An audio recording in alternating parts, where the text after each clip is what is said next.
இதை பண்ணிட்டு வச்சுக்க, நான் லெட்டர் எழுதி வீட்டை விட்டு வெளியே போடுவேன். அப்புறமா நீ யாருமே தேடாதீங்க. நீ எழுதி வைக்காம போனப்ப நாங்க யாரும் தர மாட்டோம், அப்படியே ஓடி போயிடு.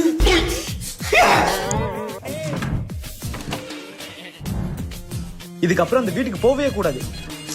மதிக்க கூட மாட்டாங்க.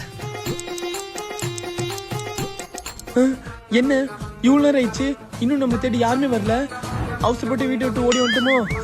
ஐயோ, பசிக்குது வேற. மான ரோஷத்தெல்லாம் விட்டுட்டு திரும்பி வீட்டுக்கு போயிட வேண்டியதுதான்.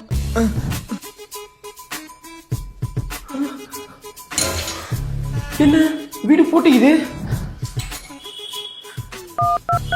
Calling is either switched off or not reachable. அப்பா வீட்டை பூட்டிட்டு எங்க போயிருப்பாரு? அண்ணா, அப்பா இந்த லெட்டரை கொடுக்க சொன்னாரு உங்ககிட்ட. லெட்டரா? தம்பி நல்லா இருக்கியா? அப்பா நல்லா இருக்கும். இந்த லெட்டரை படிக்கும் போது அப்பா அந்த ஊர்ல இருக்க மாட்டேன். இவ்வளவு நாள் வீட்டுல வெட்டியா இருந்துட்டு இப்பதான் வாழ்க்கையில் நல்ல முடிவு எடுத்திருக்க. தனியா இருக்க, பொழைச்சிக்க. அப்பா சென்று வர. நன்றி, வணக்கம். கோவிந்தா கோவிந்தா.